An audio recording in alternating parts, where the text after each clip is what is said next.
آیت نمبر 16 سے تفسیر ہے. قال فبما اغویتنی، ابلیس بولا چونکہ تو نے مجھے گمراہی میں ڈالا ہے اس لیے میں بھی اب تیری سیدھی راہ پر ان ودن بریکٹ اولاد آدم بریکٹ کلوز کی گھات میں بیٹھوں گا. یہ جو اغویتنی ہے نا، اغوا کا لفظ ہم پڑھتے ہیں اردو میں، گمراہ کرنے کے معنوں میں آتا ہے. پیچھے اس نے کیا اپنی بات اللہ سے منظور کروائی تھی؟ مجھے مہلت دو، میں گمراہ کروں گا ان بندوں کو. کیا ثابت کرنے کے لیے اللہ تعالیٰ پہ میں بہتر ہوں اور یہ کس قابل نہیں تھے. اپنی درخواست منظور کرا لینے کے بعد یہ اب چیلنج ہے جو ابلیس اللہ کو دے رہا ہے. استغفر اللہ. اس نے اپنا اصل دشمن جو ہے نا اللہ کو سمجھا تھا، اس لیے چیلنج بھی اس نے اللہ کو ہی دیا. سمجھ آ رہی ہے آپ کو؟ کسی اور کو نہیں چیلنج دے رہا، اللہ کو دے رہا ہے وہ چیلنج. اور آپ سوچ لیں کہ شیطان کا یہ چیلنج اس کے الفاظ سے دیکھیں، اگر ہم عربی جانتے ہوں تو ہمیں آئیڈیا ہو کہ یہ جو عربی کے الفاظ ہیں اس کے اندر بہت ہی زیادہ سٹریس ہے، بہت اسٹرانگلی وہ یہ چیلنج دے رہا ہے، عزم اور ارادے کے ساتھ، زور اور تنتنے کے ساتھ. جیسے ہم کسی کو کہیں نا میں تمہیں نبڑ لوں گا، دیکھنا میں تمہیں دیکھ لوں گی. جب ایک الفاظ کے اوپر سٹریس ہو اور میں تمہیں دیکھ لوں گی اور اس انداز میں کہا جائے تو انسان کوئی اگر یہ بات کہے تو سمجھیں کتنی سخت بات اس نے کہہ دی. اب وہ اللہ کے ساتھ کر رہا ہے. اصل میں یہ جو اس کا جملہ ہے یہ اتنا وسعت والا جملہ ہے، اتنے پہلو ہیں اس کے اندر کہ گویا وہ یہ بتانا چاہتا ہے کہ میں کسی طور پر انسان کو نہیں چھوڑوں گا.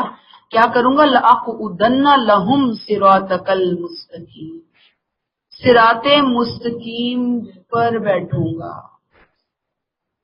صراط مستقیم جو ہوگی نا، میرا ٹھکانہ، میرے ڈیرے اسپیشلی سٹریس ہے وہاں پہ ہوں گے.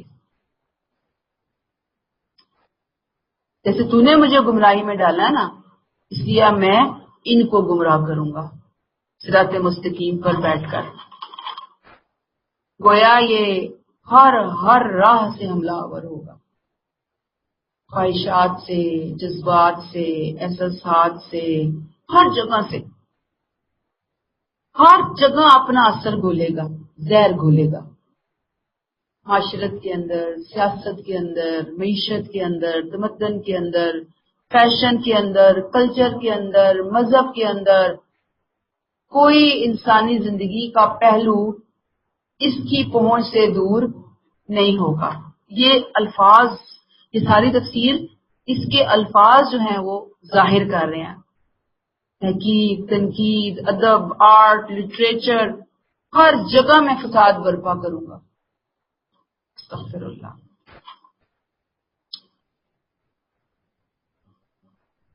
اور اب آپ دیکھیے کہ اس نے کیا کہا؟ قال فبما اغویتنی. یہ جو فلسفہ ہے نا، نعوذ باللہ، کہ اے اللہ تو نے جو مجھے گمراہ کیا.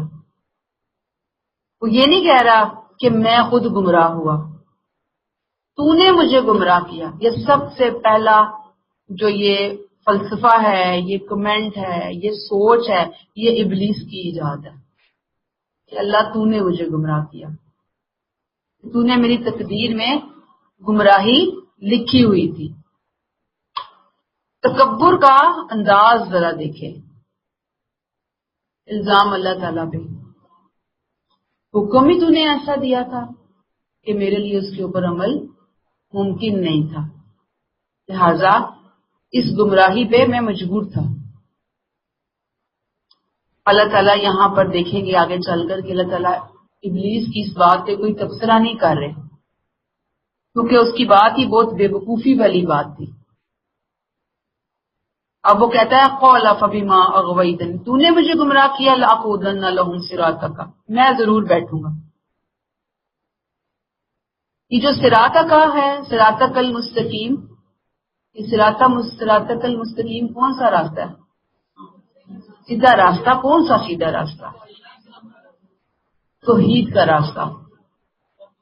صراطک المستقیم میں توحید ہے، جہاں پہ وہ بیٹھ کر ٹریپ تیار کیا ہوا ہے نا اس نے، وہاں سے وہ حملہ کرے گا. اصل بات ابلیس نے یہ چیلنج کیوں دیا کہ وہ اللہ تعالیٰ کی اسکیم کو ناکام بنائے. کون سی اسکیم؟ جو اللہ تعالیٰ نے انسانیت کو، صالح انسانوں کو جنت الفردوس میں بسانے کے لیے بنائی تھی. وہ یہ چاہتا تھا کہ اللہ تعالیٰ کی نعوذ باللہ جنت فلاپ ہو جائے، کوئی بھی نہ آ سکے وہاں پہ. اتنا گمراہ کرو. دل پہ لے لیا تھا اس نے اس سارے معاملے کو، اس نے قسم کھا لی تھی. اب آپ دیکھیے کہ یہ جو میں نے آپ کے سامنے کہا نا کہ صراطک المستقیم توحید کا راستہ ہے، میں نے کیوں یہ بات آپ کے سامنے رکھی؟ اس لیے رکھی کہ انسان کی جو فطرت ہے نا، اس کے لیے توحید کا راستہ اجنبی راستہ نہیں ہے. اس کی فطرت میں ہے توحید، اس کی فطرت میں ہے اللہ کی پہچان. جب تک اس راستے میں کوئی رکاوٹیں آڑ نہ کھڑی کر دی جائے نا، کوئی انسان توحید کے علاوہ کوئی اور راستہ اختیار کر ہی نہیں سکتا. رکاوٹیں کھڑی کرنے کے لیے آ جاتا ہے سب سے بڑا دشمن شیطان. اسی وجہ سے توحید کو سارے آسمانی صحیفوں میں پلس قرآن میں توحید کا نام دیا گیا. لہذا جب تک انسان توحید کے راستے پر ہے، جب تک ہے، چاہے وہ سستی کے ساتھ چل رہا ہے، چاہے اس کے پیروں میں چھالے پڑے ہوئے ہیں، چاہے وہ بار بار کمزوری سے گرتا ہے پھر کھڑا ہوتا ہے، دیر سے سویر سے چل رہا ہے، امید ہے کہ جس نے وہ پگڈنڈی، جس نے وہ شاہراہ، جس نے وہ روٹ لے لیا، وہ پہنچ ہی جائے گا، چاہے دیر سے ہی صحیح. لیکن اگر خدا نہ خواستہ اس کا ایک قدم بھی غلط روٹ پہ پڑ گیا، غلط ایگزٹ لے لیا اس نے، شیطان کا راستہ، پگڈنڈی، شرک کا راستہ، پھر اس کی واپسی بس کچھ پتہ نہیں ہے، واپسی ہوگی بھی یا نہیں ہوگی. شیطان اس کو کس کس وادی میں لے کر جائے گا اور اس سے ٹکریں مروائے گا اور اس کو وہاں پہ وہ غارت کرے گا اور وہ اس کو اللہ سے دور کرتا چلا جائے گا. یہ اس کا طریقہ کار ہے. اسی کو دلالم بعید کہا گیا، گمراہی دور کی. لہذا اس نے یہ چیلنج دے دیا. آیت نمبر 17، ثم لآتینہم من بین ایدیہم ومن خلفہم وعن ایمانہم وعن شمائلہم، پھر میں ان کے آگے اور پیچھے، دائیں اور بائیں، ہر طرف سے ان کو گھیروں گا، اور ان میں سے ولا تجد اکثرہم شاکرین، ان میں سے اکثر کو تو شکر گزار نہیں پائے گا.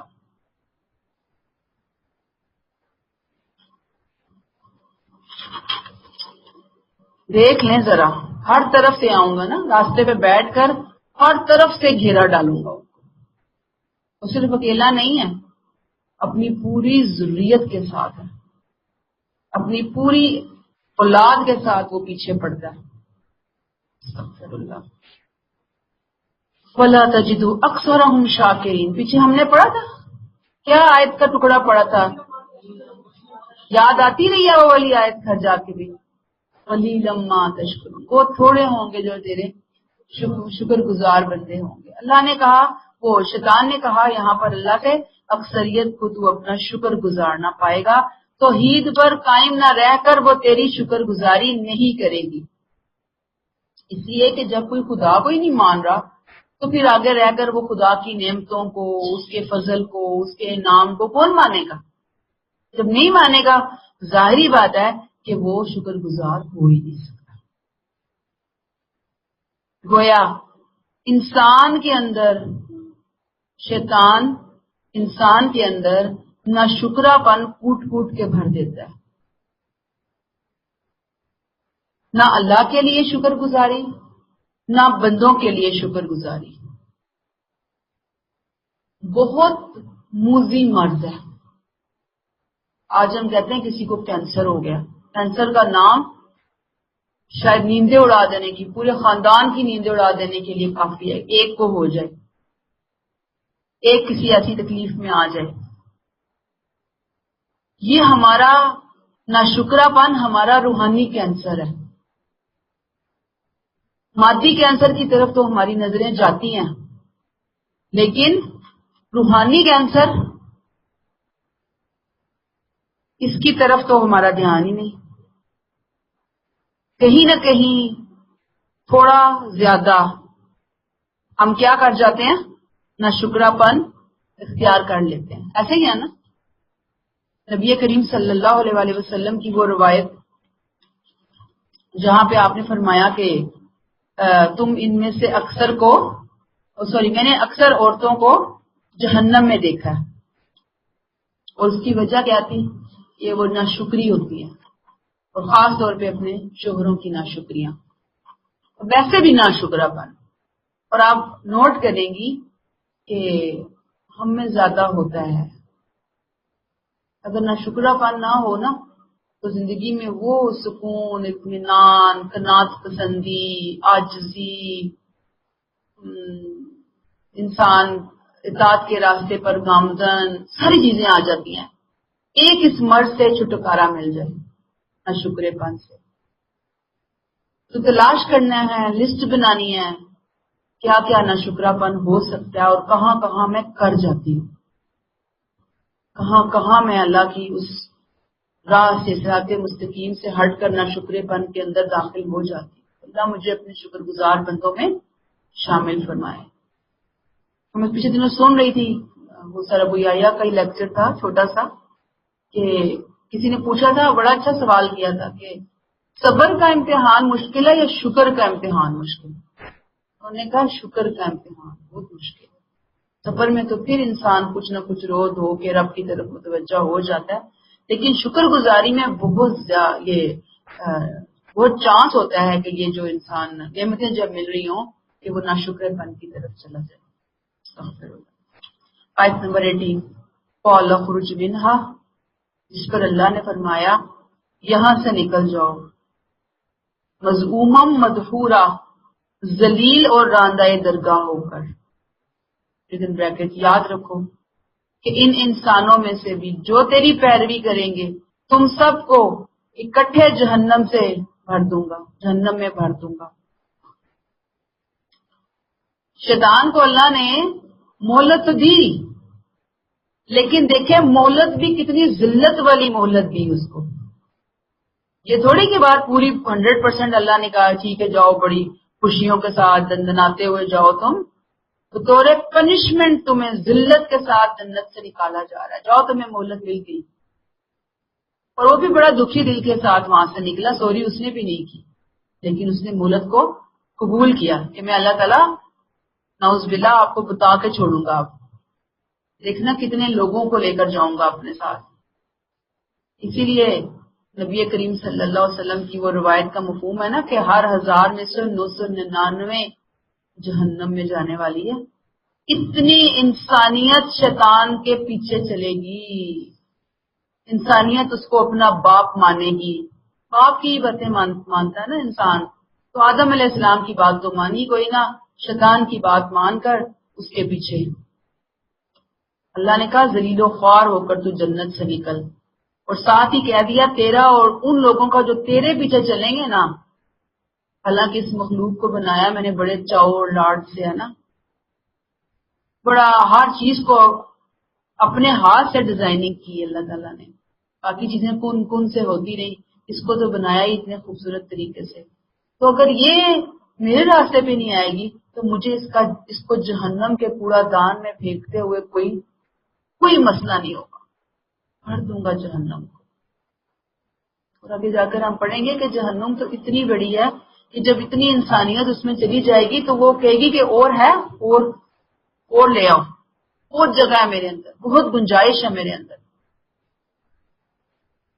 الفاظ میں غور کریں کہ جس تنتنے کے ساتھ شیطان نے انسان کو گمراہ کرنے کا چیلنج کیا، اکثریت کو جیت لینے کے عزم کا اظہار کیا، اللہ نے بھی اسی بے نیازی کے ساتھ، اسی شان کبریائی کے ساتھ اپنا فیصلہ دو ٹوک الفاظ میں اس کو سنا دیا کہ اگر سب بگڑتے ہیں تو بگڑ جائیں، مجھے کسی کی کوئی پرواہ نہیں۔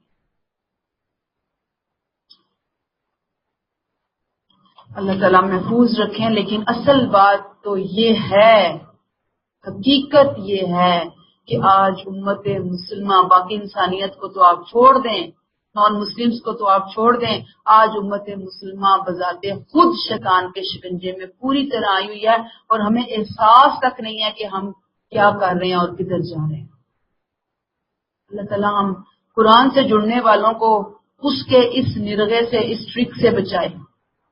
اور آپ کو پتہ ہے کہ جو لوگ قرآن کی طرف آ رہے ہوتے ہیں، شیطان عام لوگوں کے پیچھے کم پڑتا ہے، ان کے پیچھے زیادہ پڑتا ہے۔ خود نہیں آتا، صرف اپنے چیلے چانٹوں کو بھی لے کر آتا ہے۔ کبھی کوئی کہیں سے طوفان اٹھتا ہے، کبھی کہیں سے کوئی طوفان بدتمیزی برپا ہوتا ہے، کبھی کہیں سے کوئی چیز آ رہی ہوتی ہے سامنے، کبھی کہیں سے کوئی چیز آ رہی ہوتی ہے سامنے۔ اللہ تعالیٰ ہدایت دیں، اللہ تعالیٰ اپنی حفاظت میں رکھیں۔ آیت 19 وَيَا آدَمُ اسْكُنْ أَنْتَ وَزَوْجُكَ الْجَنَّةَ، ادھر بریکٹ، اس کے بعد اللہ نے آدم سے فرمایا بریکٹ کلوز، اے آدم تم اور تمہاری بیوی دونوں اس باغ میں رہو اور اس میں جہاں سے چاہو کھاؤ پیو، مگر اس خاص درخت کے پاس نہ جانا ورنہ ظالم ٹھہرو گے۔ گویا یہ وہی آیات ہیں جو سورہ بقرہ میں ہم ڈیٹیل میں پڑھ کر آئے کہ عارضی طور پر ایک جنت کہتے ہیں کہ بنائی گئی اور وہاں پر آدم کو رکھا گیا۔ اصل جنت تو کہتے ہیں بھی کسی نے نہ کسی آنکھ نے دیکھی، نہ کسی کان نے اس کے بارے میں سنا، کوئی عارضی سا ٹھکانہ بنایا گیا اور ان کو وہاں پر رکھ کر ایک جنت کا عکس دکھایا گیا۔ اب یہاں یہ حقیقت بتانا مقصود ہے کہ جنت میں جاؤ، جنت میں رہو بسو، ہر چیز کھاؤ، ہر چیز کھانے کی استعمال کرنے کی آزادی ہے، صرف ایک درخت کے قریب نہ جانا۔ اور یہ نہ جانا والی بات کی نا جو، یہی ان کے لیے آزمائش بن گئی، یہی بہت بڑا امتحان بن گیا۔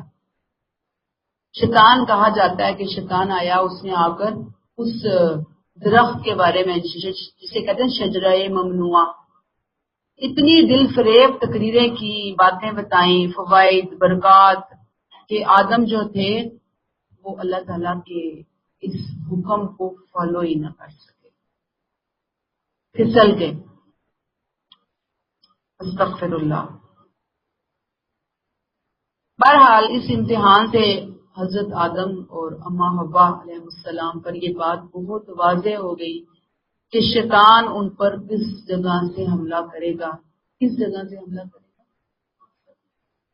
جن چیزوں سے روکا گیا ہے نا زیادہ، ان ممنوعات، ان حرمت والی چیزوں سے وہ زیادہ آئے گا۔ جو حرام چیزیں، ممنوع چیزیں ہیں، اللہ نے کہہ دیا سب کچھ کرو، ایک کام نہیں کرنا، سب کچھ کھاؤ، ایک چیز نہیں کھانی، سب کچھ پہنو، چند چیزوں سے احتیاط کرنی ہے۔ یہ چیزیں بتا دی نا، وہ چند جو نہ کرنے والی چیزیں وہ بہت تھوڑی ہیں، اس کی لسٹ بہت چھوٹی ہے۔ اللہ نے کہا سب کچھ آزادی ہے دنیا میں، ارادہ ہے، اختیار ہے، کل آزادی ہے، بس یہ فلاں فلاں فلاں فلاں چیزوں سے تم نے پرہیز کرنا ہے۔ ہم ادھر ہی گھس کے جاتے ہیں، ادھر سے نکل ہی نہیں پاتے، ایسا دماغ پھر جاتا ہے، ایسی مت ماری جاتی ہے۔ سبب کیا ہے ہمارے لیے کہ شیطان یہی ٹیکنیک اولاد آدم کے ساتھ اس دنیا میں بھی کرتا ہے۔ چند چیزیں ممنوع ہیں، لیکن شیطان ہمیں بتاتا ہے کہ تم نے اگر وہ چند کام نہ کیے تو تم تو ترقی کی دوڑ میں پیچھے رہ جاؤ گے، لوگ تمہیں بیکورڈ کہنا شروع کر دیں گے، آکورڈ کہلاؤ گے، کامیاب نہیں ہو سکو گے، ناکام ہو جاؤ گے، اور پتہ نہیں کیا کیا چیزیں آ کر انسان کے ذہن میں ڈالتا ہے کہ بس ساری ترقی ہے ہی ان چند کاموں کے اندر۔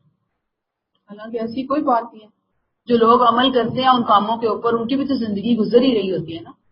تو اگر ہم نہیں کریں گے ان چیزوں کو صرف اس وجہ سے کہ ہمارے باپ آدم سے اس شیطان کی بہت پکی دشمنی ہے، بڑی گاڑی بڑی پرانی دشمنی ہے، اور وہ دشمنی نکالتا ہے، ہمیں اپنے آپ کو اس سے بچا کر اللہ کی مدد سے صراط مستقیم کے اوپر گامزن رکھنا ہے، اپنی اولادوں کو رکھنے کی کوشش کرنی ہے، ہر ایک کو رکھنے کی کوشش۔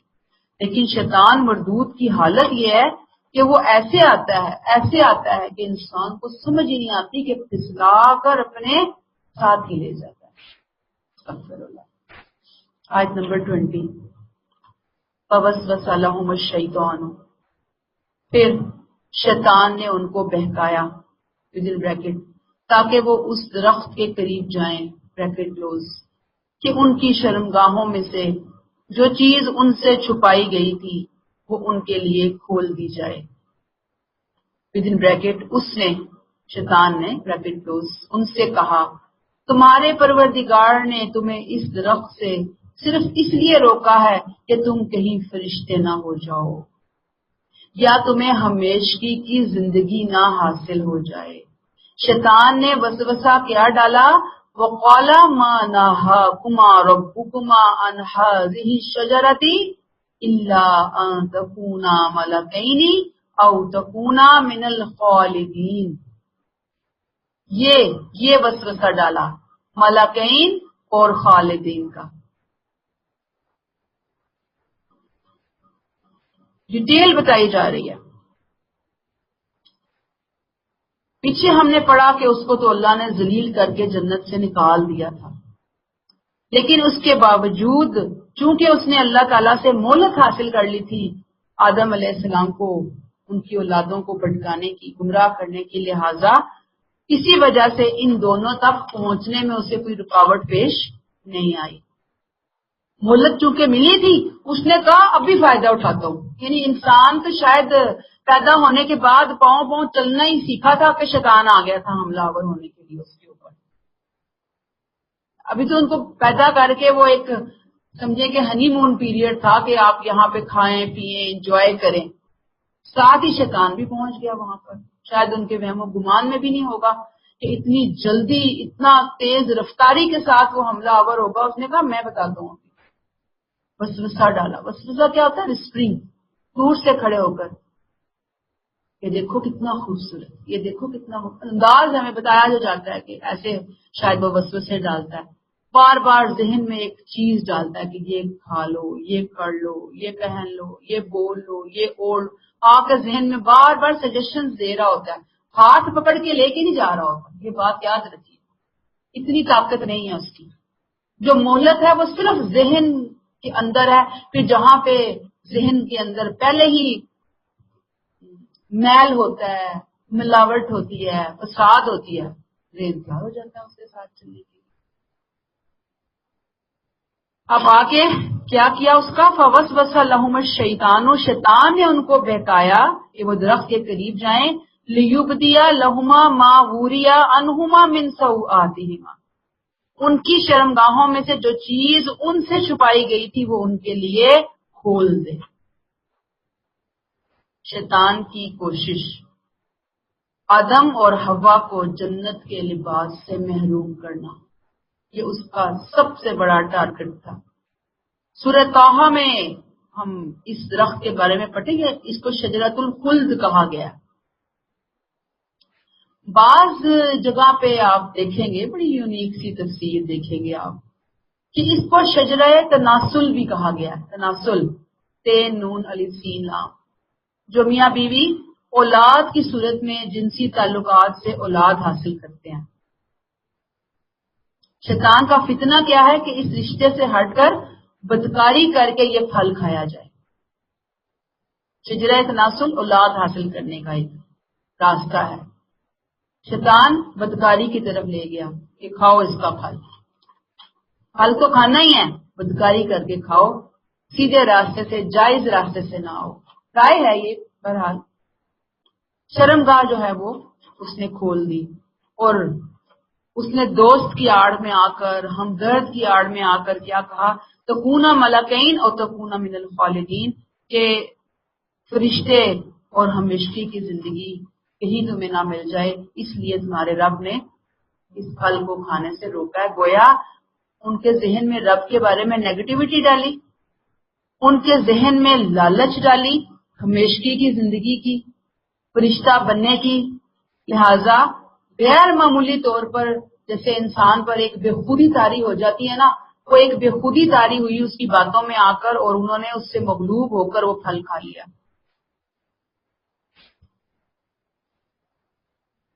اب آپ دیکھیے کہ اس سے ہمیں ایک بات پتہ چل رہی ہے کہ فرشتہ نے سجدہ کیا تھا نا آدم علیہ السلام کو، پیچھے ہم نے پڑھا ہے نا.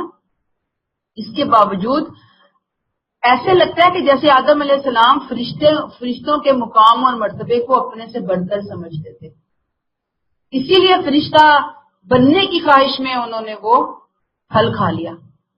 فرشتوں کو وہ اپنے سے اعلیٰ مخلوق سمجھتے تھے. اور دوسری بات یہ سمجھ آتی ہے کہ شاید وہ یہ بھی جان چکے تھے کہ جو زندگی ان کو ملی ہے وہ ہمیشگی کی زندگی نہیں ہے. ہمیشگی کی زندگی کی خواہش کے لیے اتنی غالب آئی کہ ابھی پیدا ہی ہوئے ہیں اور اس کے ساتھ ہی ہمیشہ رہنے کی خواہش، اور پھر وہ پھل کھا بیٹھے. لہذا اگر ایسا یہ دونوں باتیں نہ ہوتی تو شیطان ان دو چیزوں کے نام پر انہیں پھل کھلانے کے اوپر کامیاب نہ ہوتا. گویا یہ بات انہیں سمجھ آ رہی تھی آدم علیہ السلام. آج بھی دیکھیں انسانیت ہمیشگی کے لیے، لمبی زندگی کے لیے کتنے جتن کر رہی ہوتی ہے اور کیا کچھ چاہ رہی ہوتی ہے، فلاں بن جائیں، یہ ہو جائے، وہ ہو جائے. اللہ تعالیٰ کے پاس ہے ساری عزتیں، اور اصل زندگی تو وہ زندگی ہے. یہ تو کچھ بھی نہیں ہے، تو امتحان ہے. یہاں تو ہم میں سے ہر ایک امتحان دے رہا ہے اپنے اپنے حصے کا. اللہ کرے کہ یہ بات ہمیں سمجھ آ جائے. آیت 21 وقاسمہما، اور شیطان نے ان سے قسم کھا کر کہا کہ میں تمہارا سچا خیر خواہ ہوں. قاسمہما سپرلیٹو ڈگری ہے، بار بار قسمیں کھا کر یقین دلانا. ایک دم میں یقین نہیں آ گیا آدم علیہ السلام کو اور اماں حوا کو. اسے اپنا اعتماد بٹھانے کے لیے بہت ایڑی چوٹی کا زور لگانا پڑا. بار بار قسمیں کھائی کہ جو کہہ رہا ہوں اخلاص کے ساتھ کہہ رہا ہوں، کسی بدنیتی کے اوپر نہیں بول رہا، سچ بول رہا ہوں. بار بار قسمیں کھائی. آیت 22 فدلاہما بغرور، اس طرح فریب دے کر اس نے ان دونوں کو رفتہ رفتہ مائل کر لیا. فلما ذاق الشجرہ، آخر کار جب دونوں نے اس درخت کا پھل چکھ لیا تو ان کے صدر ان کے سامنے کھل گئے اور وہ اپنے جسموں کو اس باغ کے پتوں سے ڈھانکنے لگے. اس وقت ان کے رب نے ان کو پکارا، کیا میں نے تمہیں اس درخت سے روکا نہیں تھا؟ اور یہ نہیں کہا تھا کہ شیطان تمہارا کھلا دشمن ہے؟ گویا جس شیشے میں ان کو اتارنا تھا، جس فریب کا دھوکہ ان کو دینا تھا، اس نے ان کو وہ دھوکہ دے دیا. فدلاہما بغرور، فریبی نے دونوں کو آہستہ آہستہ مائل کر ہی لیا قسمیں کھا کھا کے.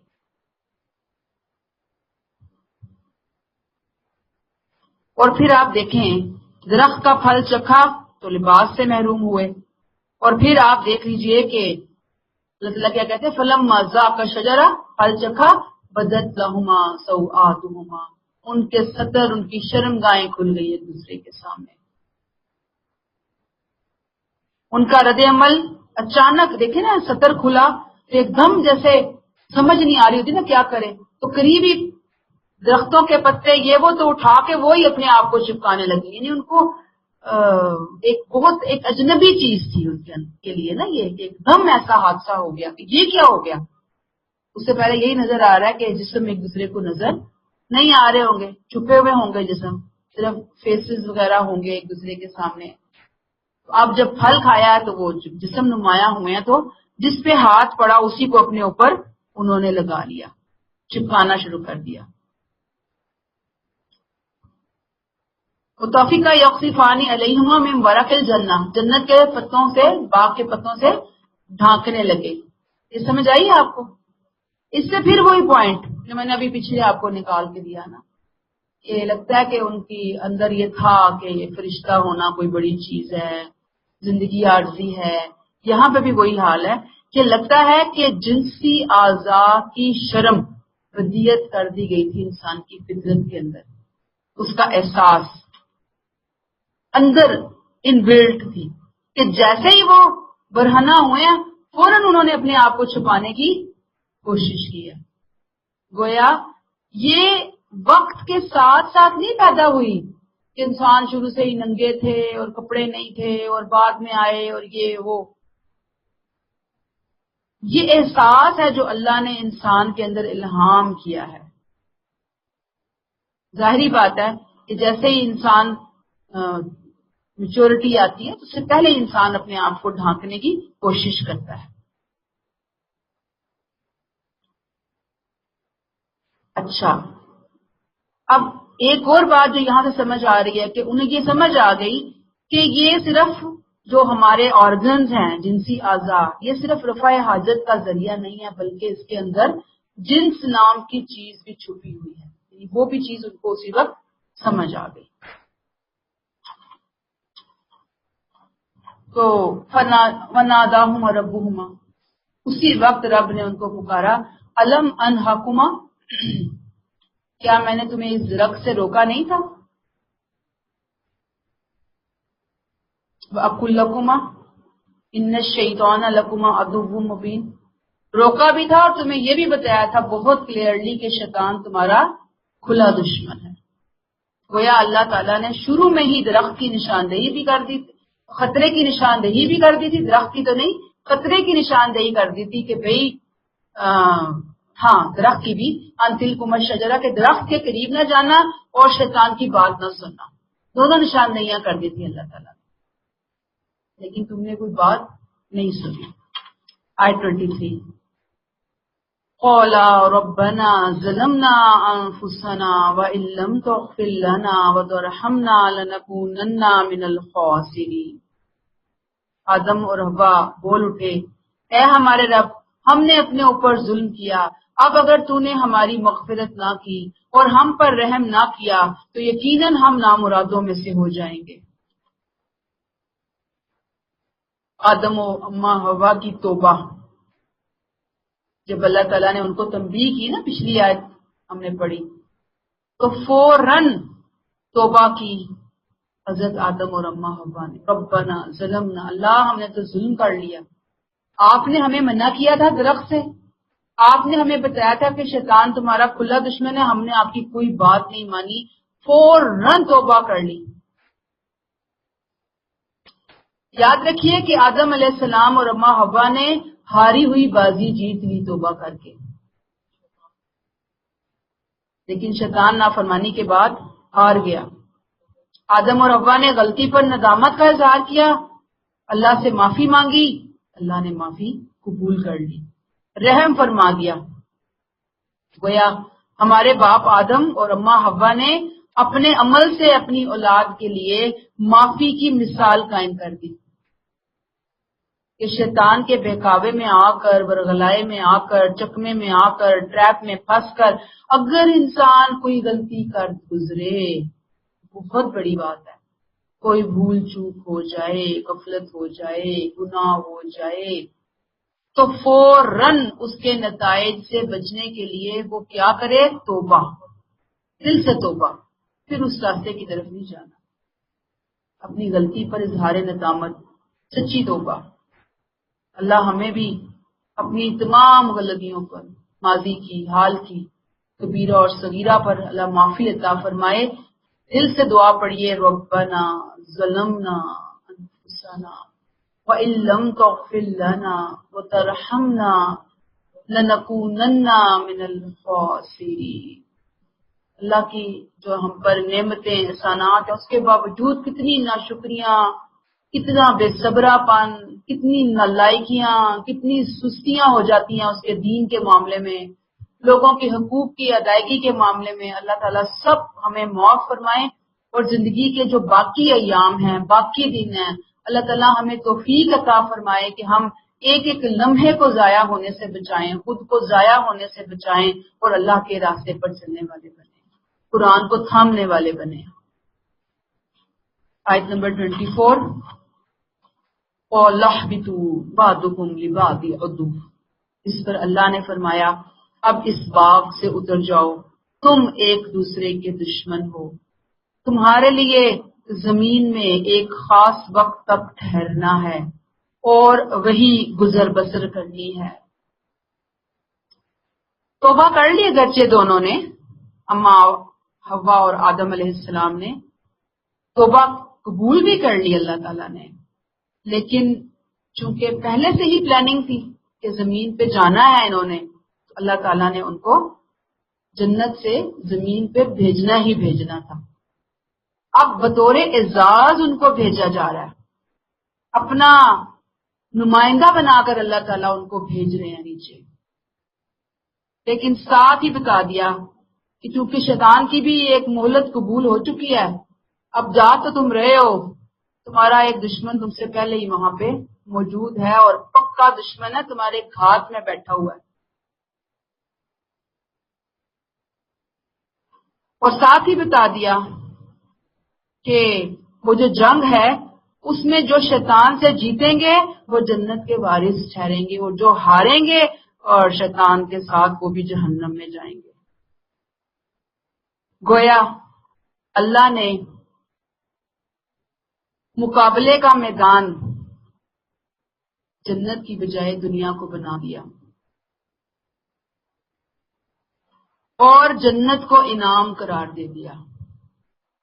جاؤ جنت سے اترو، دنیا میں جاؤ، دو فریق ہیں ازل سے ابد تک، انسان اور شیطان، دونوں کا مقابلہ ہے، شدید مقابلہ ہے، شدید ترین مقابلہ ہے، اور انعام میں کیا ملے گا؟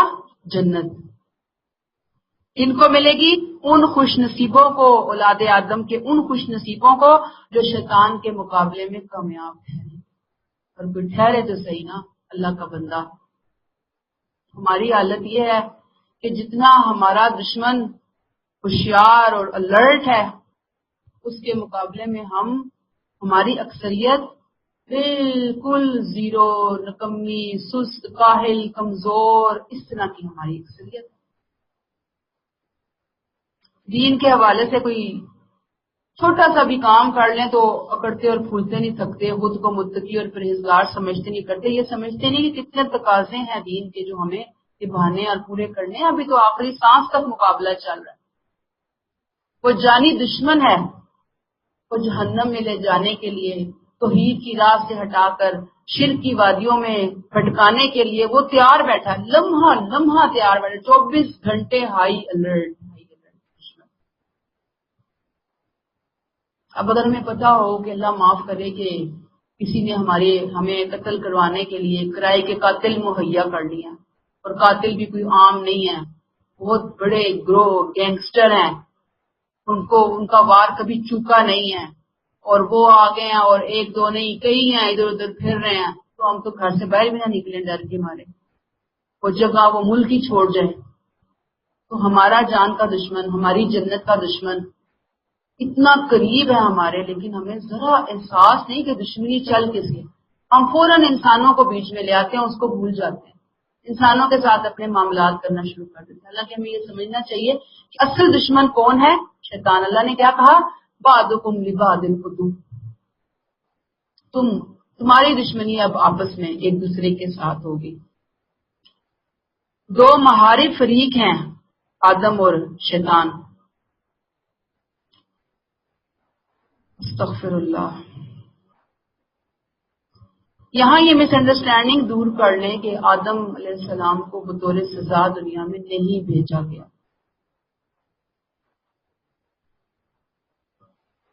انہوں نے اپنی غلطی محسوس ہونے کے فوراً بعد توبہ کی، اور پاک صاف ہو کر وہ دنیا میں لائے گئے. لیکن اب شیطان بھی چونکہ ساتھ ساتھ آیا ہے، لہذا اب اس نے چونکہ دنیا میں آ کر رہنا ہے، اللہ نے کہا وَلَكُمْ فِي الْأَرْضِ مُسْتَقَرٌّ، زمین میں خاص ٹائم کے لیے تمہیں رہنا ہے، وَمَتَاعٌ إِلَىٰ حِینٍ، وہی گزر بسر کرنی ہے. لہذا اب تم دیکھ لو، جا رہے ہو ایک ٹائم ڈیوریشن کے لیے، ہر ایک کے لیے مختلف ہے ٹائم ڈیوریشن. اللہ تعالیٰ ہمیں توفیق دے کہ یہ جو زمین ہمارے لیے مستقر اور متاع الی حین ہے، ہم یہاں پہ اللہ کے بھیجے ہوئے ہیں، ہمیں اپنا کام کرنا ہے، ہمارا یہ امتحان ہے. ہم یہاں ریسٹ کرنے کے لیے، صرف انجوائے کرنے کے لیے، صرف کھانے پینے کے لیے، صرف شادیاں بچے پیدا کرنے کے لیے نہیں آئے، نہیں لائے گئے. ہمارے بہت سے کام اللہ چاہتے ہیں کہ ہمارے دین کو سیکھ کر اس پر عمل کر کے اس کو دوسروں تک پہنچاؤ. یہ تمہاری اصل ذمہ داری ہے. شیطان کے حملوں سے خود بھی بچو اور دوسروں کو بھی بچانے کی کوشش کرو. یہی ہے نا وہ جو پچھلے دنوں وہ جو ایک پوسٹ میں نے شیئر کی تھی، آپ نے پڑھی ہوگی، بہت ہی مجھے خیر اچھی لگی کہ ایک منٹ میں دوبارہ میں چاہ رہی تھی کہ آپ سے اس کو شیئر کر لیا جائے.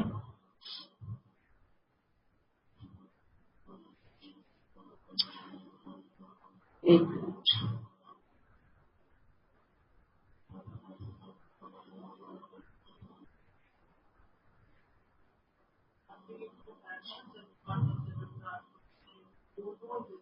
دونوں نے کی تھی. جی دیکھیں، ہاں جی، پیچھے سورہ بقرہ میں ہم نے پڑھا تھا نا. میں نے اس لیے یہاں پہ یہ والا پوائنٹ دوبارہ کیا کہ یہ پڑھا ہوا ہے ہم نے نا. اچھا، انسان کو نا ایک دائی کے احساس سے جینا ہے. دائی کے اس کا کام ہے کہ اللہ کے دین کو اس سے دوسروں تک پہنچانا ہے. اس نے یہ نہیں کرنا کہ دنیا بدلنی ہے. اگر ہم یہ سوچ کے کام کریں گے کہ دنیا بدلنی ہے تو انسان کے حصے میں سوائے مایوسی کے اور کچھ نہیں آئے گا. دنیا نہیں ہم بدل سکتے، پوری دنیا کو ہم نہ مینیجر ہیں پوری دنیا کے، اور نہ ہی ہم کچھ کر سکتے ہیں. اگر ہمیں یہ احساس ہو جائے کہ ہم ایک ریسکیو مشن پہ ہیں، اللہ نے ہمیں بھیجا ہے ریسکیو مشن دے کر، تو پھر دنیا بدل دینے کے مشن امپاسبل سے اپنا دھیان ہٹا کر انسان افراد پر توجہ کرتا ہے. دنیا بدلنا تو ہمارے بس میں نہیں ہے، لیکن افراد پہ محنت کرنا تو ہمارے بس میں ہے نا. ایک شخص کا بچا لینا بھی اسے بہت بڑی بات محسوس ہوتا ہے. ایک شخص کو میں نے بچا لیا، کس سے؟ ان آیات کے ادھر سے دیکھیں کہ شیطان کے حملوں سے بچا کر، جہنم سے بچا کر میں اس کو جنت کی طرف لے جانے میں کامیاب ہو گیا ہوں. دعوت کا کام ایسا ہی ریسکیو مشن ہے اور کچھ نہیں. یہ ہے کہ انسان اپنی ذمہ داریوں کو سمجھے اور وہ دیکھے کہ مجھے اللہ نے دنیا میں بھیجا کس لیے اور میں وہ کام کروں. تو جو جہاں جہاں ہے، جو کوئی کام کر سکتا ہے وہ اپنے اپنے حصے کا وہ کام کرے اور دیکھے کہ کتنے لوگوں کو اس کام سے ہم خیر کی طرف لا سکتے ہیں. جی کوئی بات نہیں، جہاں پہ کچھ ہوتا ہے وہیں پر یہ زیادہ وسوسے ڈالتا ہے. اس کا یہی ہے کہ زیادہ سے زیادہ انسان قرآن سے جڑتا ہے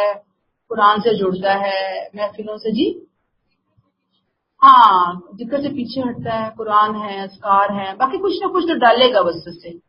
دنیا کا کوئی سولے سے سولے انسان بھی اس کے وسوسوں سے بچا ہوا نہیں ہے.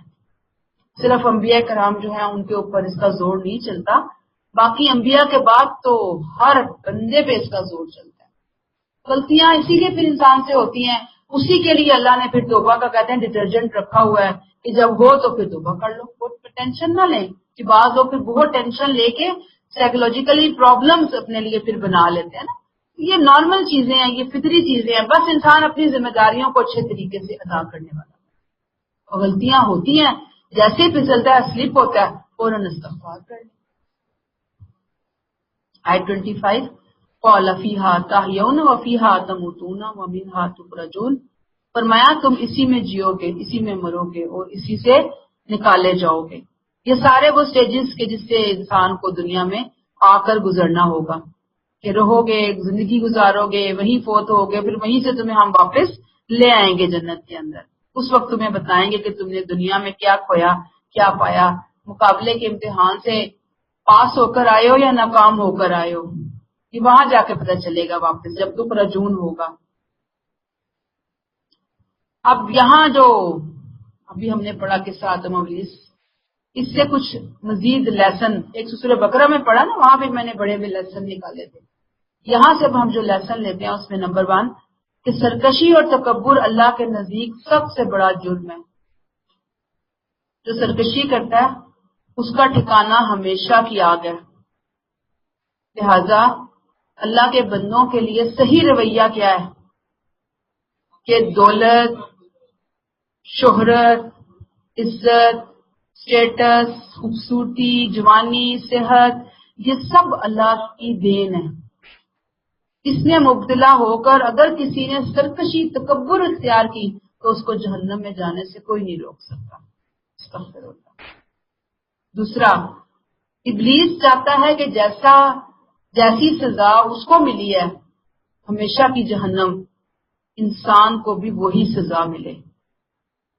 اس لیے اس نے اس کے عقیدہ توحید کو ٹارگٹ کیا ہوا ہے کہ رب پر ثابت کرے کہ انسان آپ کے اعتماد کا قابل نہیں تھا۔ لہذا اس دشمنی کے اس پوائنٹ کو، اس ایجنڈے کو، شیطان کے اس ایجنڈے کو ذہن میں رکھنا ہے۔ تیسرا، یہ غلطی دونوں سے ہوئی تھی، شیطان سے بھی ہوئی تھی، آدم علیہ السلام سے۔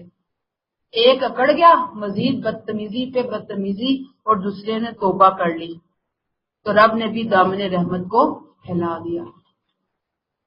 آیت نمبر 26،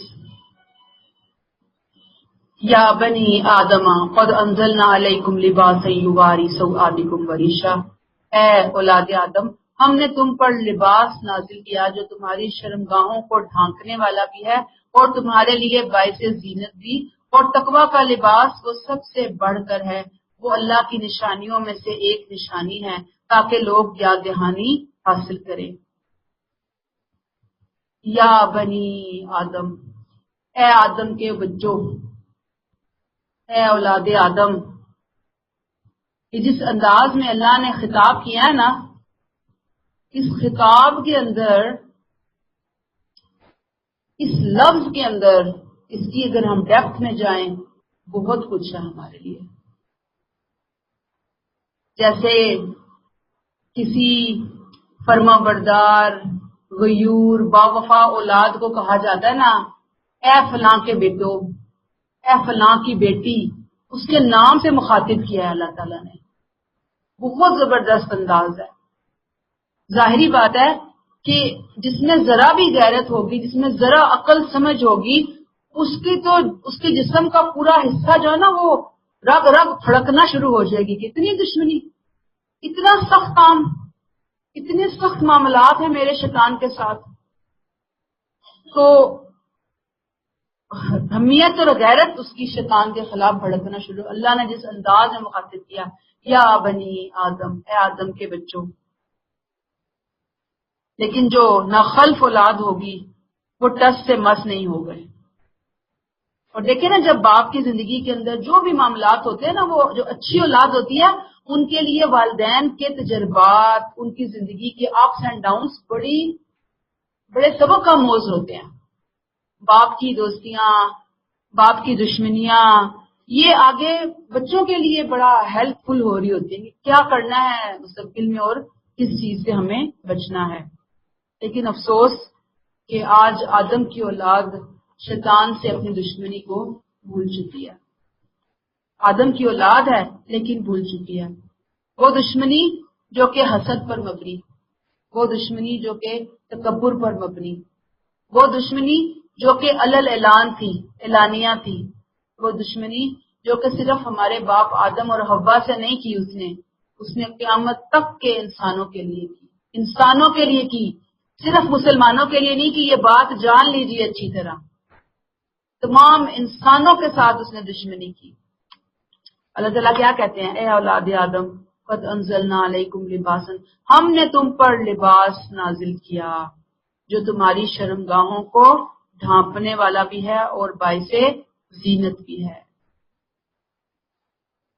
یاد رکھیے زمین کی ہر چیز اللہ کے حکم سے پیدا ہوئی ہے نا، اللہ کے حکم سے۔ تو جو یہ پیدا ہونا ہے اصل میں اللہ ہی کی طرف سے آئی ہے، وہ اس لیے اس کو نزول کے سینس میں لے لیا۔ لباس تو زمین پہ ہی بنایا گیا ہے نا، لیکن اللہ کہتے ہیں ہم نے نازل کیا، اللہ کہتے ہیں ہم نے یہ حکم نازل کیا، ہم نے زمین کے اندر یہ صلاحیت رکھی، ہم نے لباس کا مٹیریل دیا، ہم نے وہ چیز سجھائی جو تمہیں ملا۔ اور لباس کے مقاصد پھر بتا دیے یہاں پر، نمبر 1 کہ ستر پوش ہے، گرمی سردی سے بچاتا ہے، نمبر 2، نمبر 3 زینت کا ذریعہ ہے۔ جتنا ہم اپنے حسن اور وقار میں اضافہ کرتے ہیں لباس سے، لباس کے بغیر ہوتا نہیں ہے۔ جیسے آپ دیکھیں نا کہ پرندوں کی خوبصورتی ان کے پروں میں ہوتی ہے نا، اسکن میں ہوتی ہے، تو ہمارے لیے بھی یہی ہے۔ اللہ تعالیٰ کہتے ہیں کہ ہم نے تمہارے لیے لباس شرمگاہ سکھاتا ہے، چھپاتا ہے، اور تمہارے لیے باعث زینت بھی ہے۔ وَلِبَاسُ التَّقْوَىٰ، اور تقویٰ کا لباس ذَلِکَ خیر، اس سے بھی بڑھ کر ہے۔ یعنی اللہ نے جس طرح سے تمہارا ایک ظاہری لباس تمہیں سمجھایا، ظاہری لباس جو ہم پہنتے ہیں نا، فیشن کرتے ہیں ظاہری لباس، ایسے ہی ایک باطنی لباس بھی ہوتا ہے، اور وہ باطنی لباس تقویٰ کا لباس ہے، جس کو اللہ تعالیٰ چاہتے ہیں کہ انسان دنیا میں پہن کر پھرے، وہ کسی کو نظر نہیں آتا، ہر ایک انسان کا اپنا اپنا لباس ہے۔ وہ دنیا میں تو دیکھیں نا، ہم نے برانڈیڈ سوٹ پہنے ہوتے ہیں، دوسروں کو نظر آ رہے ہوتے ہیں، 4000 کا سوٹ، 5000 کا سوٹ، 3000 کا سوٹ، 10,000 کا سوٹ، وہ ظاہری لباس ہے نا۔ اصل اہمیت ہے اندر کے تقویٰ کے لباس کی۔ میں نے کتنے روپے کا لباس پہنا ہوا، اندر تقویٰ کتنا ہے؟ 1 روپے کا ہے، 2 روپے کا ہے، 1000 روپے کا ہے، 10,000 کا ہے، یہ میرا اپنا لباس ہے، میرے رب کو پتا ہے۔ یاد رکھیے کہ ظاہری لباس سے بڑھ کر باطنی لباس ہے، اور پھر اس کے اندر جو خوبصورتی پیدا ہوتی ہے، جتنا اللہ کا ڈر ہے، جتنا اللہ کی بندگی کا احساس ہے، جتنا شرم و حیا ہے انسان کے اندر، وہ لباس تقویٰ جو ہے نا، وہ خوبصورت خوبصورت خوبصورت ہوتا چلا جائے گا۔ اللہ ہمیں لباس تقویٰ عطا فرمائے، پہننا نصیب فرمائے۔ ذالک من آیات اللہ لعلہم یذکرون، یہ اللہ کی نشانیوں میں سے ایک نشانی ہے تاکہ لوگ اس سے یاد دہانی حاصل کریں۔ کیا یاد دہانی حاصل کریں؟ کہ انسان کے ظاہر اور باطن کے لباس کو ایک جیسا ہی ہونا چاہیے۔ جیسے ظاہر کا لباس قیمتی، خوبصورت، حفاظت کرنے والا ہے، ایسا ہی تقویٰ کا لباس بھی ہونا چاہیے اس کے لیے۔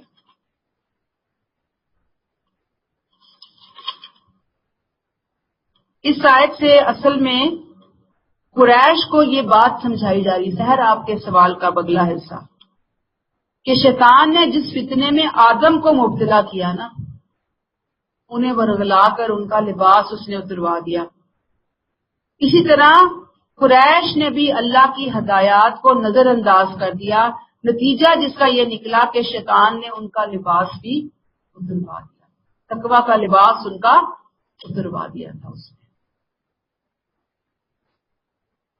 لباس تقویٰ، اس کو تھوڑا سا ہم ایکسپلین کریں گے، بڑا پیارا ہے یہ لفظ، اس لیے میں نے تھوڑا سا اس کو تھوڑا میں ڈیپتھ میں جاؤں گی اس کے، کیونکہ بڑی خواہش ہوتی ہے کہ اللہ کرے کہ ہم بہترین سا لباس تقویٰ تیار کریں اپنے لیے، ہم سب اپنے لیے، اپنے بچوں کے لیے۔ کیا ہے لباس تقویٰ؟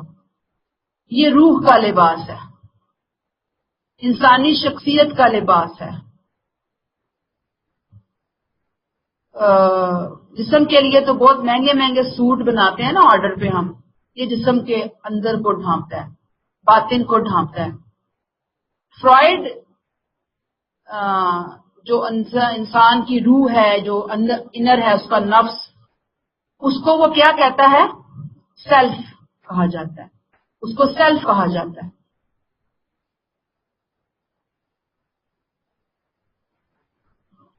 anatomy of the mental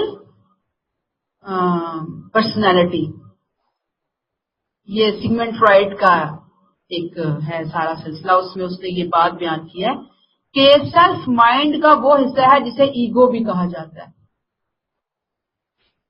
یہی انسان کی اصل شخصیت ہے، اسے بھی لباس کی ضرورت ہوتی ہے. اسی لیے اللہ تعالیٰ نے سورہ اعراف آیت 26 میں بتایا ہے کہ اللہ نے انسان کو جسم ڈھانپنے کے لیے جب لباس کی نعمت عطا کی، اس کے ساتھ ہی اللہ تعالیٰ نے انسان کے باطن کے لیے بھی یہ نعمت عطا کی کہ اس کو خیر اور شر کا الہام عطا کیا. جس کے تانے بانے، خیر اور شر کے تانے بانے اگر وحی کی روشنی میں بنے جائیں تو لباس تقویٰ وجود میں آتا ہے کہ جس سے انسان اپنی سیلف کو ننگا ہونے سے بچا لیتا ہے. خیر اور شر کے تانے بانوں کو وحی کی روشنی میں بن کر لباس تقویٰ بنایا جائے گا. یہ سیلف یا اندرونی شخصیت انسان کے ظاہری جسم سے زیادہ اہم ہے، اس لیے اس کو لباس کی بھی زیادہ ضرورت ہوتی ہے.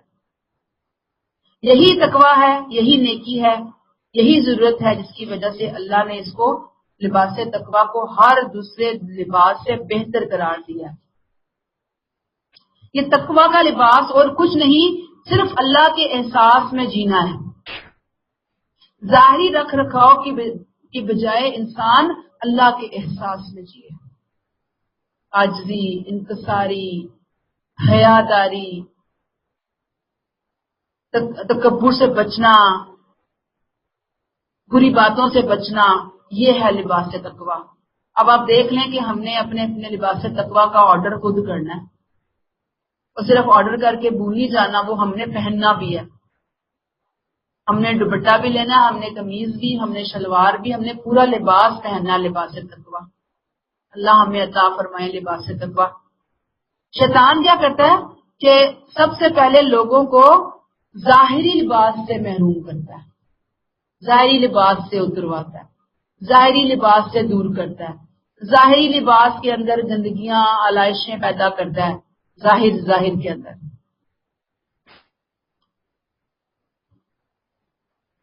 اچھا، اور پھر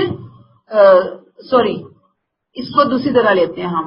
ظاہری لباس سے دور کرتا ہے اور بعض جگہ پہ وہ جا کر باطنی لباس سے محروم کرتا ہے. باطن کے اندر جو انسان کی حیا وغیرہ ہوتی ہے نا، جب وہ ختم ہوتی ہے تو پھر اس کو ظاہری لباس اپنے لیے بوجھ محسوس ہونا شروع ہوتا ہے. بے حیائی، صنفی اعضاء، ان کو چھپانا اس کو فطرت میں داخل ہے. ہمارے باپ آدم نے چھپایا نا خود کو، وہ کہتا ہے ننگا ہوں میں، زیادہ سے زیادہ ننگا ہوں. اور فیشن کے نام پر لباس کی تراش فراش، نت نئی اختراعات آدم کے بیٹے اور بیٹیاں پہن کر وہ اس کو بھی ننگے ہی رہتے ہیں. استغفر اللہ. بے حیائی کا نام دلکشی رکھ لیا جاتا ہے. دیکھ لینا لباس میں جدید دور میں کیا ننگا پن ہے کہ وہ پینٹیں بھی پہنی ہوئی ہیں تو کاٹا ہوا ہے ان کو بھی. جہاں جہاں سے ننگا ہو سکتا ہے، جہاں جہاں سے باڈی دکھ سکتی ہے، انسان دکھائے خود کو. اور پھر اپنے وہ جتنا کوئی ننگا ہو سکتا ہے اتنا. اور پھر یہ جو ہمارے یہاں بھی گرمیاں آئیں، لان کے نام کے اوپر جو ہم پہنتے ہیں، سلپس نہیں پہن رہے، شلواریں اتنی باریک ہیں کہ ذرا آپ روشنی میں جائیں تو ساری ٹانگیں نظر آ رہی ہوتی ہیں ننگی. مطلب ایسا لباس، ایسے کپڑے، سی تھرو، اتنی گرمی، کون سی گرمی زیادہ پڑ جائے گی؟ ذرا سا اگر ہم نے لباس کو تھوڑا سا موٹا اگر ہم پہن لیں گے کپڑا، کہ بجائے اس کے کہ ہم بالکل ہی سی تھرو ٹائپ چیزیں لیں، لان لیں، گرمی گرمی گرمی کیا ہو گیا بھائی؟ گرمی ایسی کون سی قیامت آ گئی ہے کہ سلیپ بھی اتار دی؟ ایسی قیامت آ گئی کہ ہم نے سلیوز ہی دور کر دی، سلیوز ہی ختم کر دی، گلوں کو اور ڈیپ کر لیا. یہ لباس جو ہے نا، یہ اللہ تعالیٰ کو ناراض کر دینے والا لباس ہے. میں آپ کو بتاؤں، یاد رکھیے کہ جو ستر پوش لباس ہوتے ہیں نا، وہ لوگوں کو بڑے بیکورڈ قسم کے لباس لگتے ہیں، آکورڈ. یہ تو فیشن کے ساتھ چلنے والے لباس نہیں ہیں. اور پڑھے لکھے شیطان جو ہے نا، اٹھتے بیٹھتے بتاتے ہیں کہ یہ دیکھو یہ کوئی لباس ہے، یہ تو بیوقوف پہنتے ہیں، یہ تو دیہاتی پینڈو پہنتے ہیں، یہ تو فلاں کا لباس. اصل لباس تو یہ ہے، ماڈرن ہونا تو یہ ہے. اگر ماڈرن ہونا ہے تو جتنا کوئی ننگا ہوگا اتنا ہی وہ ماڈرن ہوگا. اس طرف جا رہے ہیں نا. باہر والے تو پہنچ چکے، ہم ماشاءاللہ اتبعو انہی کو پیروی کر رہے ہیں اس معاملے کے اندر، لباس کے اندر آ کے نا۔ تو لباس یاد رکھیے کہ استغفر اللہ، لباس تقوی اگر ہم پہنتے ہیں نا تو اس میں بہت سی چیزوں کو ہمیں لے کر چلنا ہے کہ وہ بتاتے ہیں ہمیں اس حوالے سے کہ ایک تو سی تھرو نہیں ہونا چاہیے لباس، دوسرا بہت ٹائٹ نہیں ہونا چاہیے کہ جسم کے ساتھ جڑا ہوا ہو، جیسے آج کل ٹائٹس وغیرہ آپ دیکھیں آئی ہوئی ہیں، یہ ایک نیا ہی، خواتین میں آپ جو مرضی مناسب طریقے سے پہنے، کوئی حرج کی بات نہیں ہے۔ خواتین میں تو میرا پوائنٹ آف ویو کہ اگر آپ کا دوپٹہ بھی نہیں ہے نا تو کوئی حرج کی بات نہیں ہے، لیکن اگر آپ جینٹس میں ہیں، مردوں میں ہیں، تو اپنے لباس کو تھوڑا ڈھیلا ڈالا لباس ہو، شرٹ ہے، ٹراؤزر ہے، پہنے ٹراؤزر لیکن تھوڑا ڈھیلا پہن لیں اس کو، ٹھیک ہے نا۔